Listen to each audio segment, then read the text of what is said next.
Well, welcome everybody. I appreciate you taking the time on this June Wednesday in the middle of the summer for most of us that work in education, right? I was just talking to Chloe before we hopped on, and she was identifying how enjoyable this time of year is for her. So I totally get it, totally understand.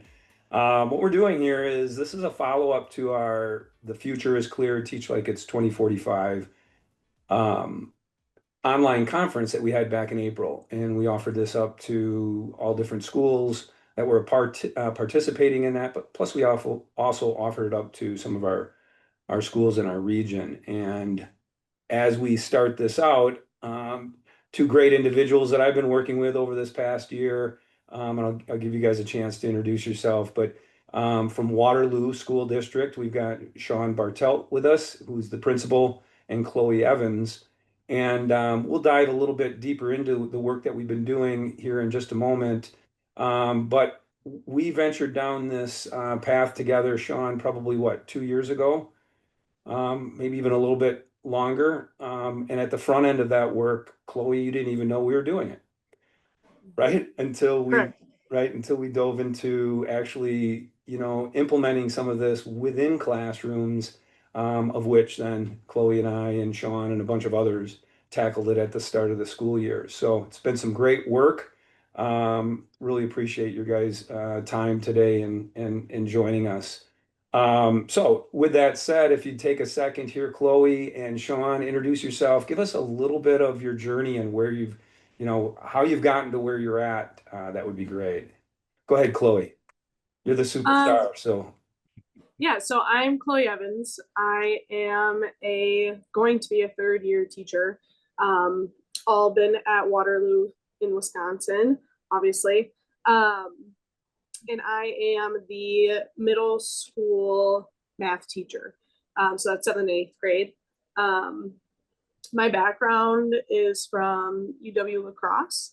And before that, I actually went to a STEM middle school.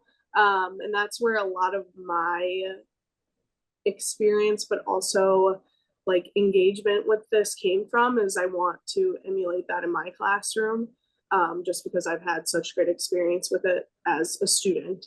But yeah, it's the gist of it. So a very young, aspiring teacher entering into the educational field. Hats off to you to take that bold risk, if you would. But you do a great job, I will say that. I've had an opportunity to spend some time with you in your classroom and work together, and I've really enjoyed our time, so appreciate it. Shawn? Yeah, Chloe's been a great addition to Waterloo. So thanks, Chloe, for your last 3 years. Looking forward to seeing what you do here in the future. Shawn Bartelt, I'm the Waterloo High School principal. I've been in Waterloo for 8 years. The past 4 years, 5 years, I've been up at the high school as the principal.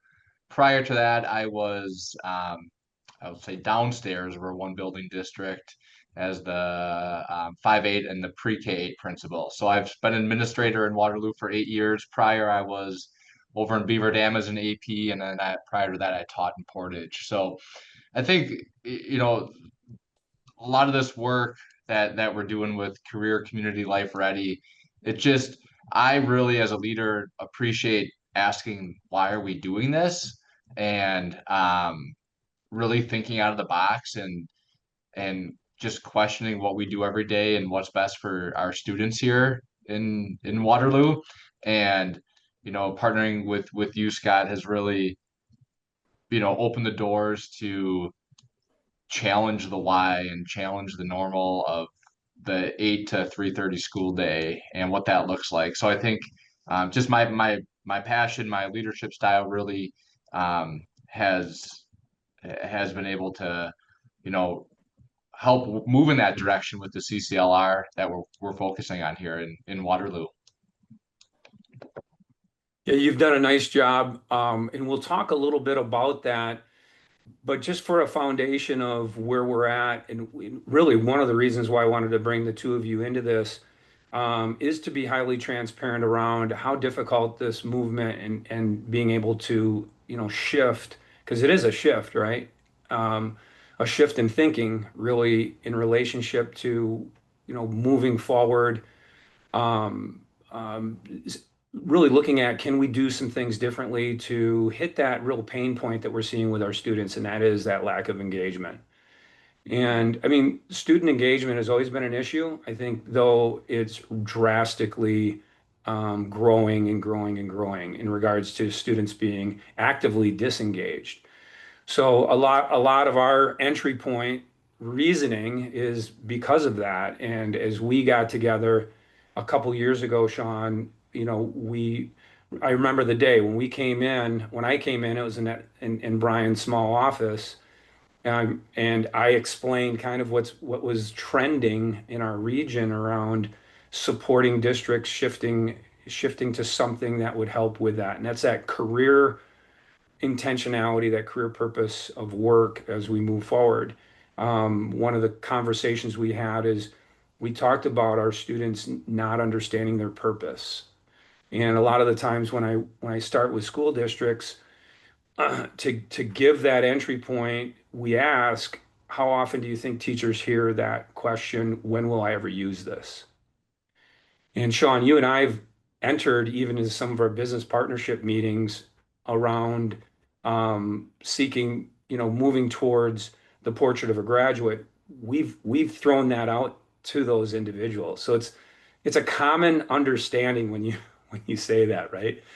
When kids Yeah. ask that. So curiosity is going to lean into Chloe of how often, Chloe, have you seen a kid behave that, but how often have you literally heard kids say, when will I ever use this? I mean, it depends on the concept, especially in math, but um, it's a very common occurrence. I mean, for some students more than others, but it's all about the application. Like they really want to know, how does this apply to me? When am I ever going to use this? They bring up the taxes thing. They're like, why does nobody teach us how to do our taxes? And it's like, and I totally understand it. Like I get it. It's like, why do I have to be here? And I think in the Waterloo community, that is a concept because a lot of them, have family businesses that they already know where they're going to end up. And so they want to know how this is going to apply to them. Yeah. In going all the way back to that conversation, Shawn, that we had, I don't know if you remember it, but I remember kind of almost nervously standing up in front of your administration team and going, here's what we've been doing, and it was Delavan Darien was kind of the first proof of concept. Genoa City, where Drew Helbezma was coming from, we had some good proof of concept. But Brian, he's like, yeah, I want to do this. I want to do this. And I'm like, all right, let's tackle this. Let's venture down. And our first one of the things I think people need to understand is that this takes us 3 to 5 years at least, right? And the first phase is a part of our framework that we have at CESA 2. That first phase is all about mindset shifting. And so that's the question I want to ask you, Shawn, is this. As you sat there, right? I don't know if you remember all the way back to that conversation, but there were numerous entry points then because you were one of the 3 to 4 administrators on your leadership team that was like, I want to do this. But what were your thoughts initially as we started to explain this is kind of what this is all about? This is what this looks like. And there's going to need to be a lot of work around shifting the mindsets of those that are going to be doing this. What were your thoughts initially with this? Yeah, initially, it was this is going to be quite a big task to tackle. In education, when there's so many systems already that are in place, so many requirements that districts have, that the state has, and how do we do this while still following those policies, those expectations that you know local districts have. So it it seems quite overwhelming at first, and it's we in education you want to see change immediately. You want to go and you want to help and you want to immediately make an impact, and this does make an impact, but like you said, Scott, it takes time. We're 2 years in, and we still have a lot of growth to do here in Waterloo. We've made some great strides, and we've seen some positive outcomes so far, but it's not like an overnight thing. It's not a 1 year thing where it's all of a sudden you're going to see a shift. Like you said, it's a mindset. It's taking your staff and introducing and creating a sense of community like we have with Chloe, and now Chloe can bring on some other teachers on board. So not everyone jumps on board right away. Um, One of the big things I remember from that first meeting, Scott, is you even said, just ask some of your high school kids, why do you come to school? And so my counselor and I walked around and asked 30 kids, why are you here? Why do you come to school? And probably about half of the kids said, because I have to. And that was Mm. a light bulb for me too. It's like, well, you should be coming to school because hopefully you're getting something that's going to help you in the future, to be career ready, life ready. And a lot of those responses were, well, I have to be here. It's a step before I go on to college or before I get into the workforce, or I just need to get my diploma. And I remember that was one of the first tasks you brought up. And that was eye opening to me, just asking kids, because I was like, wow, there really are a good amount of kids. And it was just a small sample size.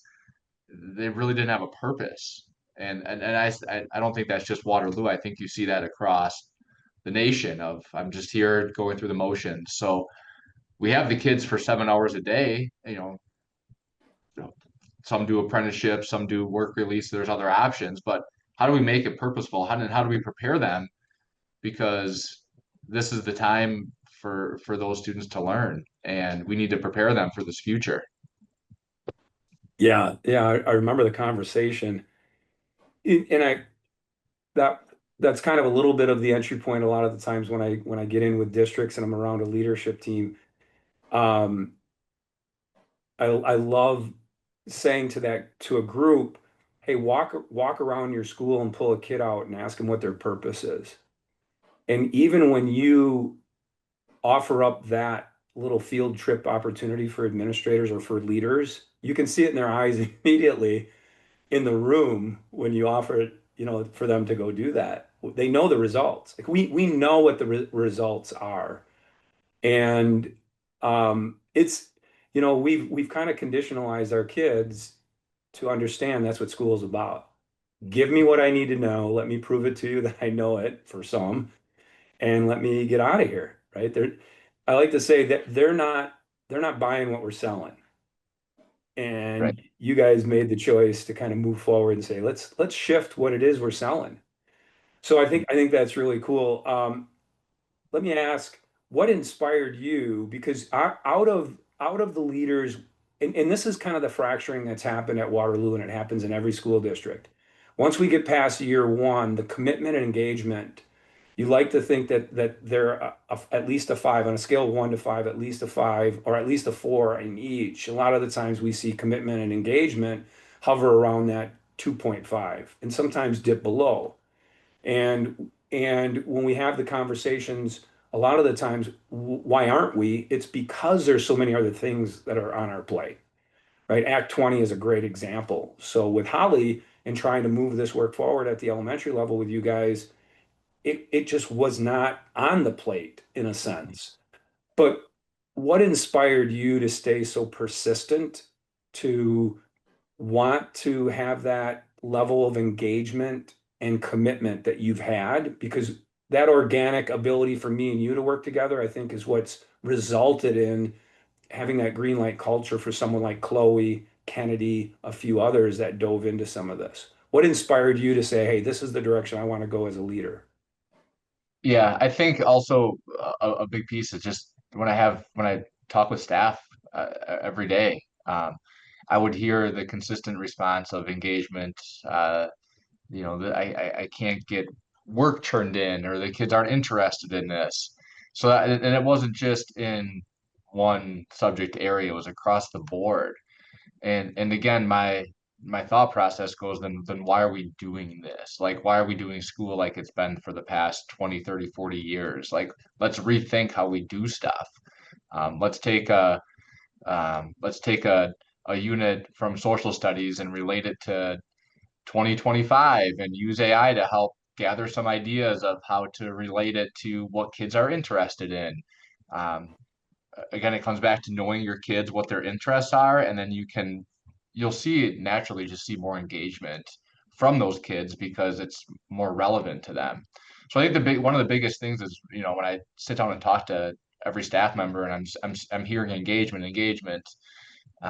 Kids don't want to be here. And then when I ask kids, they didn't have a purpose. That shows me as a leader that we gotta do some shifting and we have to figure out what we can do differently. Yeah, it's again, as you talk through this, a lot of the schools I'm working with, I'm hearing the same things. And it Hmm. always takes it takes that one individual that's innovative themselves, that's willing to take risk and problem solve and look at those pain points that we're talking about here and do something about it. And so I applaud you for doing it, Shawn. I've really enjoyed our time working together. You're easy to work with, which is always good. You need to challenge my thinking sometimes a little bit more, but you do a nice job of leading this work. Let me ask real quick before we move on to the rock star who is Chloe. I'll be real honest. Not to take anything away from you, Shawn, but Oh, um, you're, what have you seen, as challenges? And yeah. I could add to what you're going to talk about for sure, I bet. But what have you seen for challenges as we've gone through this last, 6, 8, 9 months together? Yeah, I think there's a few, and I know they will keep popping up as we continue on this journey. A few that come to my head right away is it, staff buy-in. It takes time. It really takes time.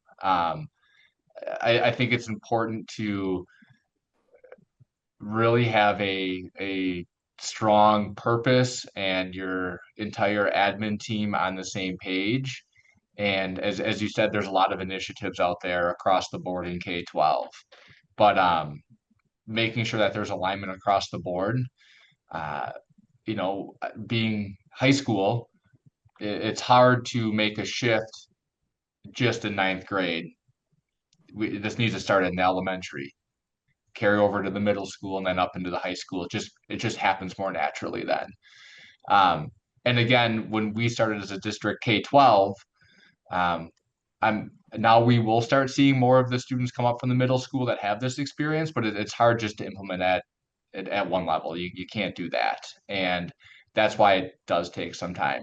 So definitely the staff buy-in. I think a big thing too is, and we hear it with the business partners is, and you hear from the community, we're so trained in education to look at data, look at ACT scores, look at the school report card, and it's great stuff. Um, but also, I know, Scott, we met with our school board and you brought Yeah, this up. I forget what page it is, it page 9 or 10 of it. It's the career readiness part of the report card and looking at that, um, rather than just looking at the front page of it yeah, and seeing what that is. So, challenging just to make sure it's a focus of your strategic plan or your priorities that you have in your district. And um, again, the timing, it's every initiative in school after a year or two it sometimes dies out. This cannot die out and you have to stay persistent to what you're doing. Personally, myself, when we first started kicking this off, I was super excited about it. I got stuck in doing some other stuff, lost sight of it a little bit, and then I've made just myself, I calendared every week that I am going around and talking to our readiness team and seeing what are they doing, so it's on their radar. And then I started inviting other teachers to go watch this classroom so they can see what's going on. Talking about it at staff meetings. So the more you talk about it, the better chance it'll have to gain some positive momentum as well. And I know with everything else going on in education, that can be hard, because you could lose sight of it yeah, quite easily, and then it's hard to bring it back. So, I think the communication's huge, your administrative team being on the same page, getting buy-in from staff, and allowing staff just to create their own. I mean, we're all professionals. Let staff go out and create what they can have. And if it doesn't go well, let's chalk it up and adjust and do what you have to do next class Yeah. and challenge people just to continue to do that. Yeah, yeah. As you're talking about what we've gone through together in the last school year, it's kind of resonating these memories or bringing back some of these memories and going back real quick here, going back to the school board meeting. And I had done two other retreats with your school board to bring them up to the understanding of what we're doing here. And as you know, Chloe, myself, and you, Shawn, and Kennedy worked with one of your school board members in a design sprint, literally with a business partner who was the school board. So it was great to see the interest and momentum built from that. But it was very interesting, and I think this is really, really important in education to understand. And if those that are joining us here today and those that are going to listen to this recording, if you haven't listened to Kevin Fleming's TED Talk, you need to listen to it. He talks about the goals that you set really determines how you play the game. And he's got a little segment in there where he kind of describes what that means. But it really made me think, and I presented that to your board at a retreat at the front end. And so the goals that you set, right? So if we think about how are we playing the game in our classrooms? How are we playing the game in school, right? And that school board meeting, the most recently one that I was at, each leader, each building principal leader was able to identify some goals. And as I sat there, I listened to a lot of goals that were achievement-based goals. And then you came up and you finally brought to the surface, we need to have some goals around career community life readiness. And I was finally like, yes, okay, because that'll help us push forward on how we play this game in our school systems. But prior to that, even our own leadership teams are playing school. They're moving towards that achievement needle. And if you remember, I was able to do about a 20-minute presentation on this work, follow up. We highlighted Chloe and some of the work that she was doing. And remember what the board said? We want to do that. Mhm. It's like they jumped right over what those goals and targets and objectives that as leaders, what you put out in front that were so achievement driven, they got it. They sat there and said, that's where we need to head. That's where we need to turn on the nose of our ship. And it was really, really cool, a cool feeling. It was really kind of interesting in regards to, wow, we've got a school board now invested. They truly believe in it. So, all right, with that said, let's move to the rock star Chloe here, because Shawn, you and I probably could talk all day. Chloe, you're gonna get a half an hour here. It can go longer, so because let me set the stage a little bit for Chloe. Um, with I just shared in the chat for everybody is just a 1-2 pager on this work that we do, and it shows the three different phases. Phase one ends up being that mindset shift, a lot of work with leadership teams. But when we get into phase two, that's when we create and work with an implementation team, and Chloe was a part of it. And we'll talk here a little bit, Chloe, up front, how difficult it was. We met, what, 3, 4, 5 times throughout the year, and there was resistance even with our implementation teams around it. But the simplest is two main priorities, right? Priority number one is that we need to know more about our students in regards to their career identity, what community identity that match to what their personality traits really would match with. That's usually what we tackle first. The second priority in this work is where you shift to a career community life readiness approach, that connected type learning within your classrooms. More times than not, the implementation teams I work with, they will jump to priority number two right away. That's an easier shift, do things differently within your classroom. But Chloe, question for you, same as Shawn, what inspired you to want to kickstart this the way you did? Like, what was the interest behind it? Yeah, I think, like you said, I came in kind of halfway through the process. So The team had been working for a year, and then I jumped in for that second year, or multiple years, and then I jumped in for this last year. And I, like I said, already had that buy-in because I came from a school student experience where this is what we did on a daily basis. So it was easy for me to say, well, I've done this. I know it works. I've been a part of this. It made me, I mean, not to my own horn, but the great student that I was and am. And, I felt the engagement and how important the collaboration piece was. It made me more of a leader, just being a part of a group, but also, it sets you up for real life. This, life is just collaboration in general, whether you're in a work environment at school, in your real life, communication and collaboration is the whole thing, right? And so it was easy for me to be like, oh yeah, this is awesome. Like, I'm super excited. Like, this is what I want to do anyways. And I just didn't know how to do it. And so I was just excited to get going and just jump right into it, kind of like you said. So yeah, it was easy for me to just be like, yeah, I want to do this. Yeah. I'll never forget. It must have been maybe because Shawn would kind of skimp us on PD time. He'd give me like an hour and 15 minutes with your group. I'm like, all right, Shawn, I'll take it. But when we come together, it might have been that third time we come together, right around, it was probably right around the holiday season and our winter break. But remember, there was frustration, and our conversation was around too much on our plate. And I'm like, oh no, the group, the readiness team, who is your implementation group, was supposed to be like all dialed in. I'm like, oh no, we got to have this conversation. In my head, I'm like, okay, I'm okay with having that conversation because it's part of what we do.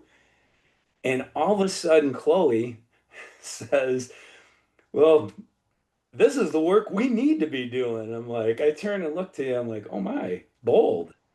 Um, Talk a little bit about that day. Do you remember the day? Yeah. And because you had already started doing some things. And so Yeah. talk a little bit about, the boldness to say, this is what we need to do. I almost felt like you wanted to say, quit your belly aching. We can do this.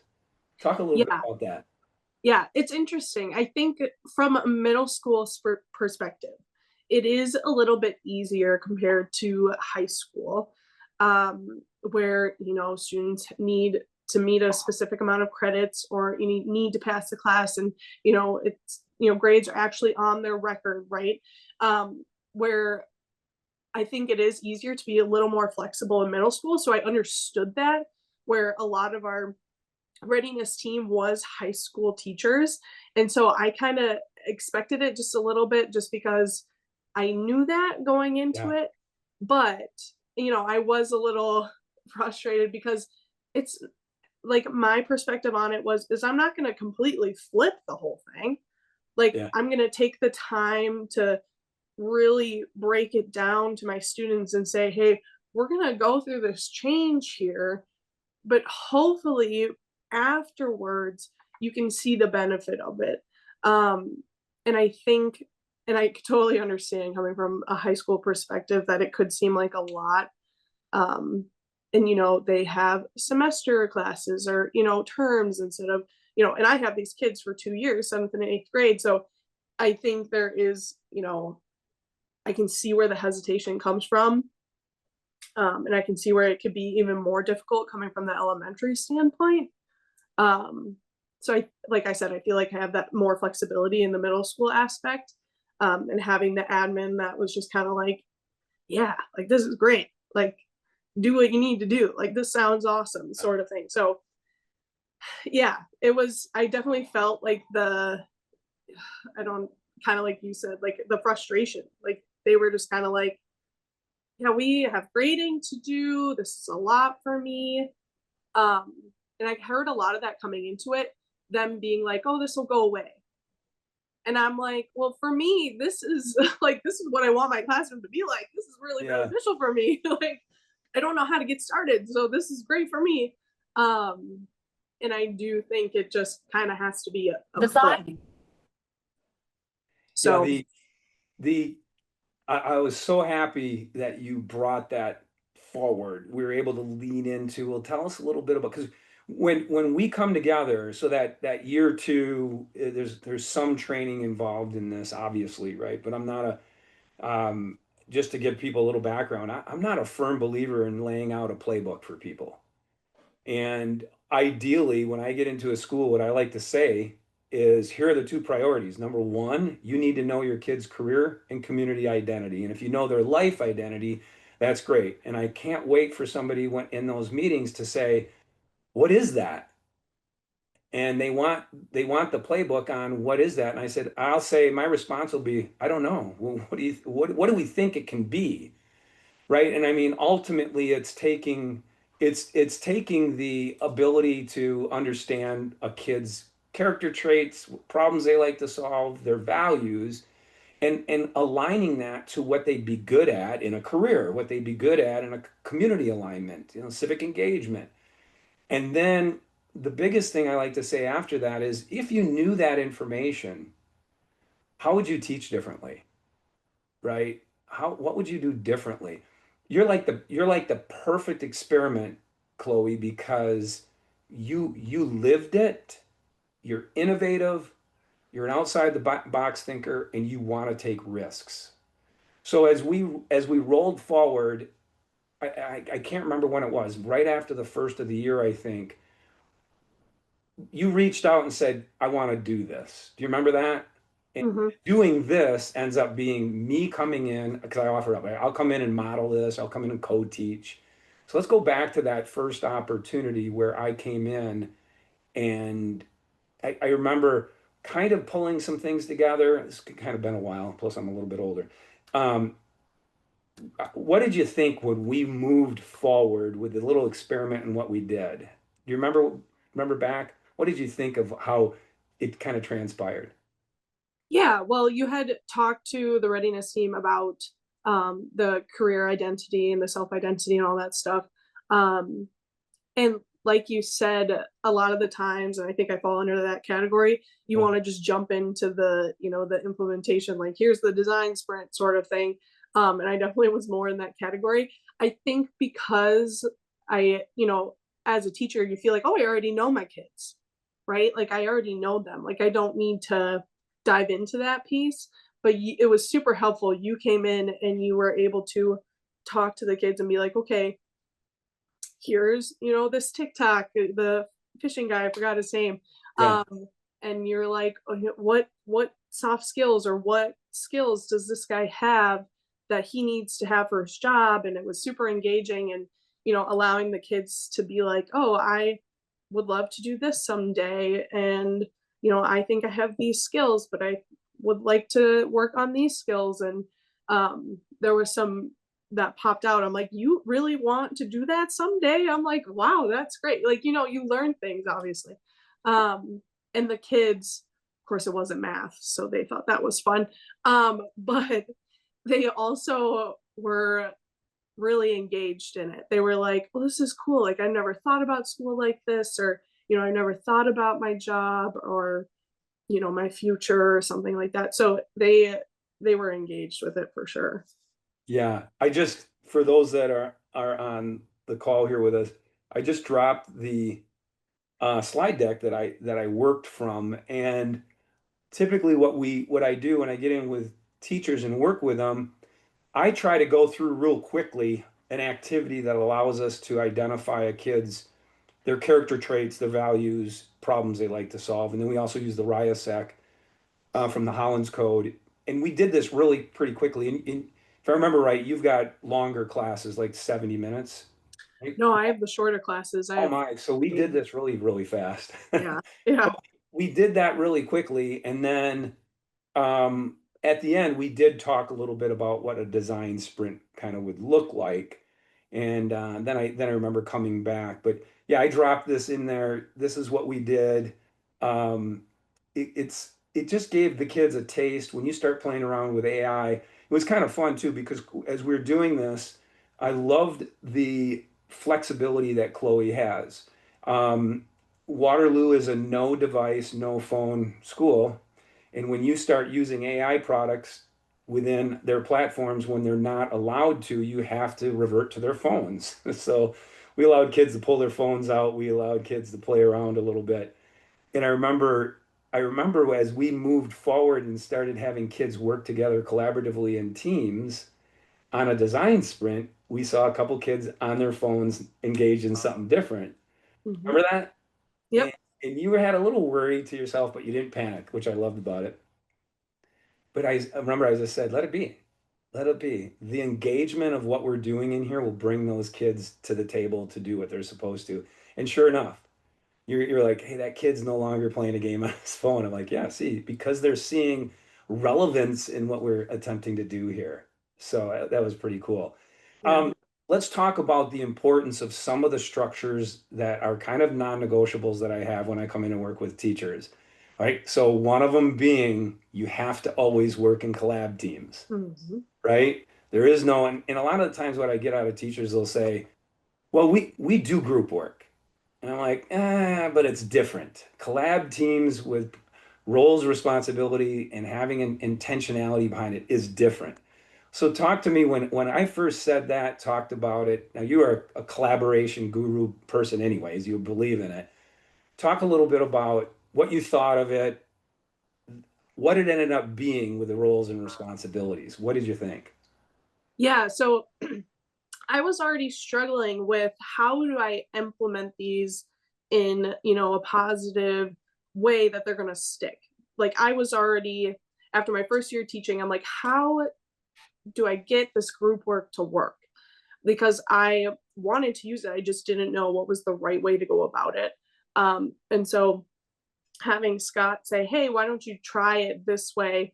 I initially, well, he did his whole spiel about the identity.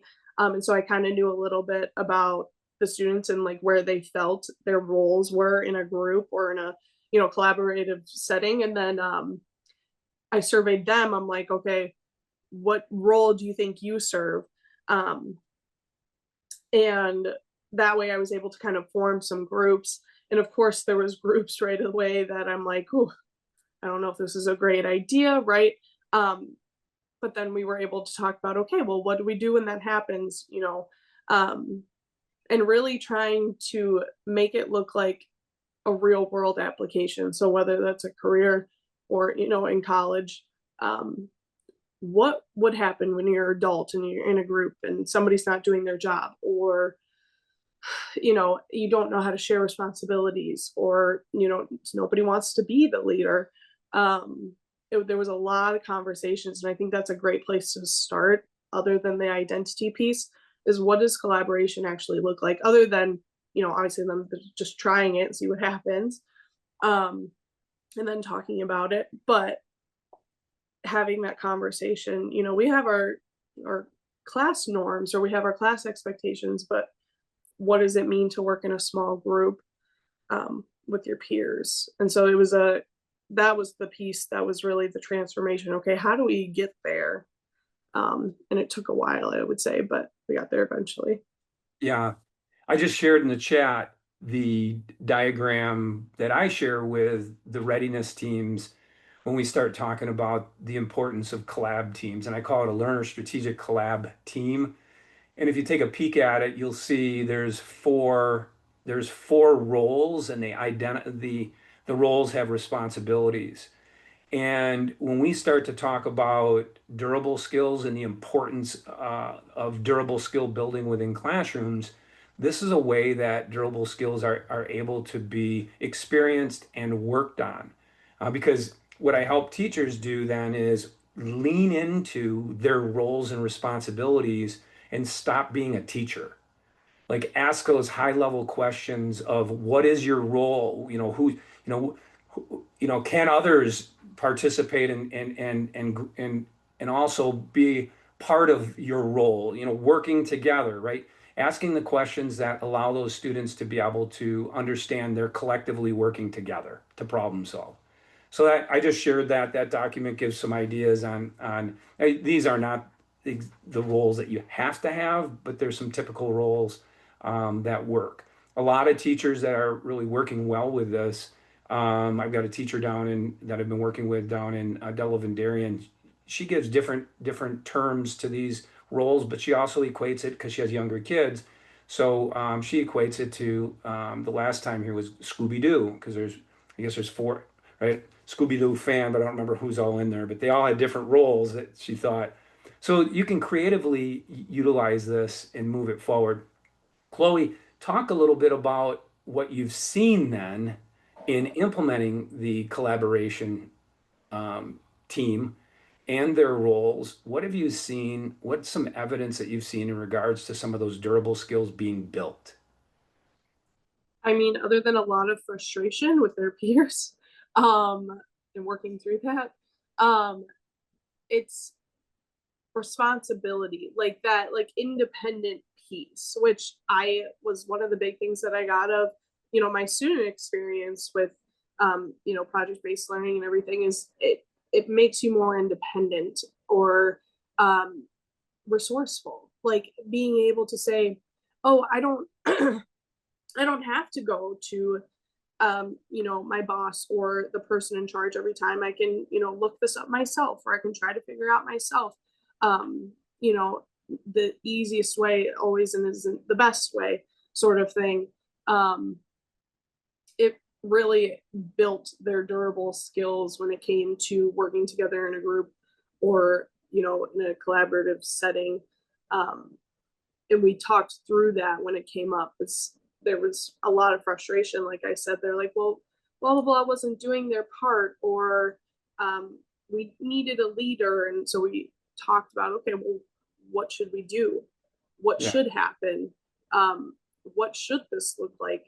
There was a lot of conversations about that, and it gave them purpose to that rather than just, oh, I'm going to be in this group, I'm going to have all these frustrations and then not know how to come out of it, sort of thing. um but like I said, I felt like it built more of an independence in them. Like you said, my role was no longer here, do this, this, and this. It was, you can lead your own learning. It doesn't Yeah. have to be me all the time. You can take control. If you're curious about something, go figure it out. Go look it up. And that's what we saw initially in that first day when we were doing the identity stuff. Students were literally, they're like, oh, I don't even know what this word means. And they were like looking it up. And usually they would come and ask me. You know what I mean? Like, it was just great to see them take control of their own learning rather than me be in charge like I usually am. Yeah. If you take those that are on the call here, if you take a look at the slide deck at the very end was one of the first we call them design sprints, but I call it designed learning. And perfect segue as you're talking about this, Chloe, because we can easily continue to teach what I call A to Z, um, and have kids in collab teams. That impact is not going to be as great as if you really shift your approach in education to be a guider to help facilitate learning versus teaching. And that's what I think Chloe's probably done the best at. And that's a real hard shift for our educators. So I call that Z to A versus A to Z. And that allows us to do a profession-based, a community-based, an experiential-based approach. Some will say, well, it's project-based. Well, yeah, there may be some project building involved in this, but that's not really what it is. It ends up being the ability to put something in front of a kid and allow them to go through a process, or a group of students, I should say, and go through a process where at the end result is a product. Whereas even as teachers, we do this in our educational system, our teachers do the same thing. Give us the playbook, tell us what it is we're supposed to go and do, yet we don't allow that trust building at times to the depth where we see that our educators should go through the process and create a product at the end also. So as we move forward, I want to share something here, and basically what it is the kind of the framework around what I call career, community life, connected learning. And there's four different areas in this. And within those four areas, right, Chloe saw this document a long while back, and then we never brought it up again. Yet Chloe has implemented probably all four of these components, all four of these areas within this document, because she has chosen to do Z to A approach. And so let's talk a little bit about what Z to A really looks like, Chloe. Again, at the end of that slide deck, you're going to see some information that helps you understand. But we start with a problem presented to our students, usually right to the thought leader. Only one person gets to start with the problem, and we allow the kids to figure it out and go from there. It could happen in 2 days. It could happen in 3 weeks. So, Chloe, talk a little bit about, I think, your submarine one, and then what I'd like to go into is the conversation around the one we did at the very end, where we actually involved Crave Brother Farms, Charlie Crave from Waterloo, in an actual profession-based approach. But talk the understanding of Z to A and how you implemented it, and then had to be hands off, so the kids had to problem solve themselves. Yeah, so the main project that I did this year was the submarine project, and I actually did it last year as well, with my 8th grade students, because we were doing volume, and when you do volume in 8th grade, that's when you include the circular objects. And so I actually saw my cooperating teacher when I was student teaching doing a project just like this, and I was like, that is super fun, because kids get to be creative with it and actually design the submarine. And that's the fun, I get to draw. A lot of students love to draw anyways. And so the concept initially last year was, here's how to draw the submarine with a hemisphere, a cylinder, and a cone perfectly. You need to draw it exactly how I'm going to draw it. And then you need to find the volume of it exactly how I'm going to find the volume of it. And then you're going to present it, and everybody's presentation looked exactly the same. They did it individually, and I was like, that was fun. You know what I mean? Like it wasn't as serving to the purpose as I wanted it to be.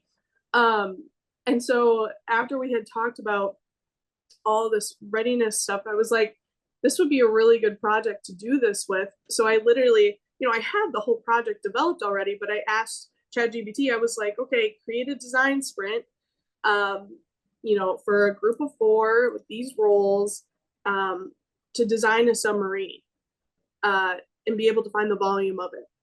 And, there was a couple like pieces that I had to put in, like, it had to be, this many days, or, the submarine needs to fit 8 people, or, certain stuff like that. But I created it. I gave it to the students as a proposal from OceanGate, not to be controversial, but which was funny to them, of course. And they just took it and ran with it. That's the whole Z to A, is I'm giving you this concept as if I'm, a business or owner or something, and they take it as a team and just run with it. They're like, okay, well, we need this piece, we need this piece. They're researching, okay, well, how big is a normal submarine, right? And so some of them are creating these huge submarines, and I'm like, it only has to fit 8 people, right? And they're like, oh. So they're like, okay, so then do I need to like adjust? I'm like, you can do whatever you want. Here's your parameters. Here's what I asked for. So if you want to make a huge submarine, great. Can you find the volume of it? That's the other question. But there were so many conversations just about logistics and, stuff that we would not have talked about if it wasn't presented in that way. And it made it more applicable to them. And then at the end, we did a pitch where they were actually pitching their idea to, OceanGate executives. And Shawn was one of our executives, and our other principal, and, some of our teachers, other math teachers, were the executives. And it was super cool to see the students be like, oh, I don't have to present to my peers. I have to present to other adults. And they were kind of freaking out about it. They're like, how am I going to do this? And they actually, some of them did a great job and pulled it out of the bag. And I was like, you could tell they were engaged with it and wanted to do well. Of course, there's other groups that aren't going to get it fully. But then I also gave the executives questions to ask about the submarine. So actually making them think about the logistics part of it, like I said, like how is this going to be environmentally friendly and things like that. So it was a great project, and I'm definitely going to do it again. My goal is to be able to involve actual community members as the executives rather than just their teachers and people that they may have seen in their school. But yeah, so we'll see where it goes in the future, but I'm excited. Some great stuff. I love hearing that, because what it does for me is it gives me proof of concept, evidence, and the opportunity to talk up great people like you, Chloe. Because when I do work with districts, and I do work with, teachers, and it's we do these projects, we do group work. In my head, I'm like, yeah, but it's just not the same. And there's so many variables here that I think play into bringing relevance to the table for students, that they can walk into a classroom and not feel like this is a classroom. It's like they can live in a different zone for a while. Because, right, we went, go back to the start of this conversation with us. The main pain point is our kids are not buying what we're selling. So when they're in your room and they're living a fictitious approach to something that they actually are going to give a pitch to, right? And I know schools and districts and great teachers are doing a lot of this. I know this, but the ability for us to move a school district towards that, I think, is really, really cool. A couple variables here that I do want to talk about, then I want to dive into, and it's a part of diving into this overall larger project that we finished the year up with, Mhm. which was a roll of the dice for us. Let's say it like it is. Um, but it was still a lot of fun. Wasn't sure how it was going to turn out, but one of the things that I help with this framework and this work is looking at multiple ways to introduce the problem or the task at the front end in ways that matches to real world application. So that's one thing to really understand, that building teachers' capacity to know that there's numerous resources, there's numerous great ideas on how you can make this really be creative for students, and taking the risk to do that really has a great impact then on how that project ends up, resulting in the end. So there are a lot of options behind it, but the ability to put the problem out in front also comes along with, I want to say this, you don't take the time then to teach in front A to Z, right? I do, we do, you do approach the standards and the actual content, if you would, of those math skills or ELA skills. It's part of what you build in through the process, right? And I do want to say, down in Delavan, Darien, we had a teacher do this, and he was a little reluctant to say, and he said, "I'm just not sure. I feel most comfortable getting in front of the students and say, this is what you need to know." And I said, let's take one class where you teach traditionally and one class where you do this design sprint. And at the end of about 8 days, we sat in a circle with both groups. We were at probably 85% or higher with the group that did the design sprint that was proficient or advanced. We were lucky to get to 60% with the other group. And that teacher never once taught that academic skill through the process with our group that was doing that design sprint. So it does happen. I think, Chloe, you can kind of speak to that also, because organically they need to know that information, right? Um, let's talk real quick about the Crave brothers and that design sprint. So um, real quick, we took Chloe's eighth grade math class, and we took a high school ag class, and we combined them together, a real world problem right in front of them. I'm going to drop the letter that the thought leaders received, and then the RFP. We created an RFP for each group. I'm going to drop that in the chat, but I want Chloe to speak about it. Talk a little bit about when I threw that out there to you and Kennedy. What did you think? Going to be a train wreck, or go ahead. Well, it was interesting for me because for me, that is the next step is how can I do this cross curricular or how can I do this cross grade or, because I feel like that should be the goal, is students aren't just working with students their same age or grade level. Because then there's more interesting conversations happening. But I was excited because I don't have a lot of experience with agriculture. Um, and I think it was interesting to see how this is going to come together because it was like, okay, we have all these ways that we could connect math and agriculture. And so you came together with Charles and said, okay, well, we're going to have them build a barn for 500 cows and, figure out all the finances and, all the things. And it was, of course, to the students, it was like, this is a lot. Like we were kind of on a time crunch because it was right before the end of the school year. And so we were kind of real about it. We're like, we don't expect, everything to be completed just because we don't have all the time in the world. But to be able to see them again, take it and just run with it. And then see at the end who pulled it out of the bag and who, last minute pulled it out of the bag or which groups you could tell just weren't collaborating to the scale that they needed to be. It was very, very interesting. And I could probably speak about it forever, but it was cool to see the students who were in an ag class, my 8th grade students, like be like, oh yeah, well, we talked about this. So I know the barn has to be this tall, or, they have their own barns and farms at home. And so they're like, oh, I know a stall has to be this big, and so for 500 cows, and the math just kind of builds in itself. Obviously, the finance part of it is the obvious math piece, but there's so much math that goes into all of those things you don't even realize. And Charlie Crave and I talked about that a lot. Even before we started this project, every time I ran into him, he's like, there's a lot of math that goes into my job. And I'm like, I'm sure.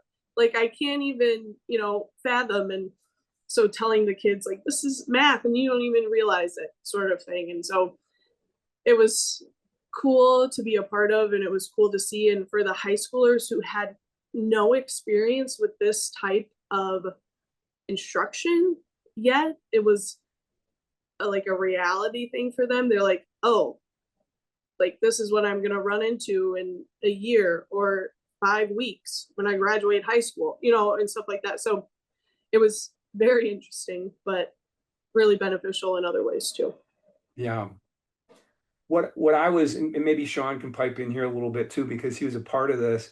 What I was most amazed about was what was right in front of us at the very end, when um, the lack of durable skills that our kids have in presentation, in communication, in problem solving, in now there were some really cool products that came out of this. I felt I think Cameron's team was probably the best, right?